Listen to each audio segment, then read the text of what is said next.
Здравейте! Аз съм Мира Грозева, на 24 години, от град Велико Търново. Завършила съм висшето си образование във Велико Търновския университет със специалност графичен дизайн и визуални комуникации. Изкуството е част от мен още от дете, рисуването е моята страст, а през годините тренирах спортни танци и балет.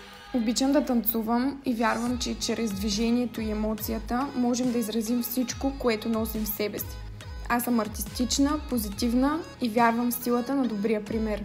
Разходките сред природата са едно от любимите ми неща. Там е мястото, където се презареждам, намирам вдъхновение и връзка с себе си.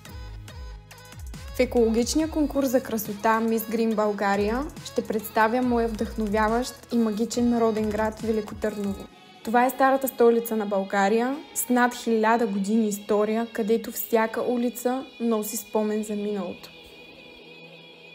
Градът е известен с величествената крепост Царевец, символ на царската слава, с красивите възрожденски къщи, кълдъръмените улички и духа на изкуството, който се усеща навсякъде.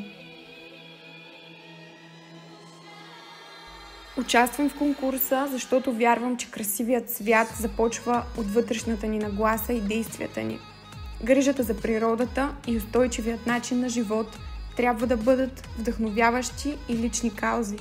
За мен Мис Грин България е възможност да покажа, че изкуството, елегантността и ангажираността към природата могат да вървят ръка за ръка.